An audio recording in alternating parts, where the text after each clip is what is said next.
Okay, we're going to show you the effects of using a fast shutter speed as opposed to a slow shutter speed. And to do that, we're actually going to use water because it's probably the best thing to actually illustrate this by freezing water droplets as they fly around. Hence the reason I've got a waterproof housing on the camera here, so I don't want to get it ruined. Now, the first shot I'm going to take is I'm using an ISO of 3200. I've knocked it right up, and that will give a sensitive shutter and enable me to get a shutter speed of 8,000th of a second. The aperture doesn't matter too much as long as I've got that fast speed to capture any water particles. And then once we've done that, we're going to put the ISO back down to 100, and we're going to slow the shutter speed down to about a 60th and just show you both photos to see how we kind of illustrate the difference between fast and slow shutter speed. So what I'm going to do here is get ready. I'm going to take a few shots. Over that way a bit, Dill. That's a good boy. Okay, and when I say go, can you go around a little bit more?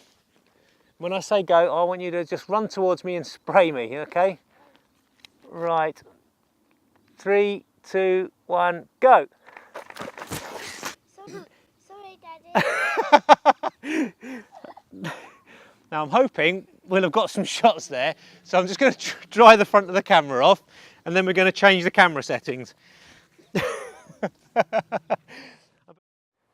Okay, I've now changed the ISO down to 100th of a second, to ISO 100, and I've changed the camera to an 80th of a second, which is giving me a bit of a better aperture of about f8. So we're going to take that shot again, much to my child's delight, and we're going to see and compare both photos to see how they both come out and see how we freeze the action.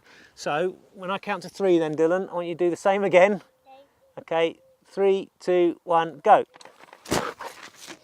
Not quite that fast, but that's fine. Okay, hopefully we'll have got some shots there now that I'm soaking wet. And we'll look at both photos on computer and see if anything's decent's come out. So we'll see you in a minute. So here's the first of those photos. Remember, we used ISO 3200 with a shutter speed of 8,000th of a second. Now I did ping in a little bit of flash here, but you can see that the water has completely frozen. There's no streaks of water, even though it's not as sharp as I'd have liked. You can see that the water's completely frozen, and if we look down here you can see bits of the water falling off, and they are just globules rather than kind of streaks. We'll look at the next image as he came slightly closer towards me, and you can see there again it's all just blobs of water. There's no streaks at all. It's captured the water perfectly, but because I was on such a fast shutter speed, our aperture was only about f4 or f5.6 or even smaller, so we actually haven't got a lot of depth of field. So that's something else to bear in mind, that when you raise the shutter speed, the aperture has to open, and the side effect of that is you lose depth of field. But again, you can see here the water coming down from the hands where it is in focus are perfect circles of water. There's no streaks or anything, and you'll see a big difference when you slow the shutter speed down. So for the next shot, remember we went to 100 ISO and 80th of a second, and you can see here that the water is completely blurred and completely streaked.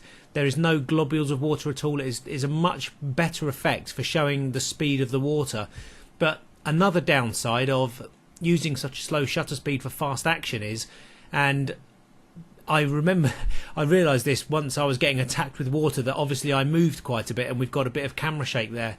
But the main point of this is to show you that you can see the streaks of water coming out of the hose as opposed to globules of water there. So I hope you understand this, and you know how to manipulate your shutter speed to give the different kind of effects that you want to show. Obviously, if you want to show fast water coming out and freeze the action completely, then obviously a faster shutter speed is better. If you want to show the movement of an object or the movement of water to kind of really emphasize that movement, then obviously a slower shutter speed will work. But bear in mind that the faster the shutter speed, the more you're going to have to open the aperture and lose depth of field, or increase the ISO and also increase any noise or grain. So really have a practice with those, have a bit of fun like we did as well, and just play with shutter speeds just until you get to a point where you kind of get to a situation, you look at what's happening, and you automatically know what shutter speed will look best for the image that you want. So have fun, and we'll see you on the next video.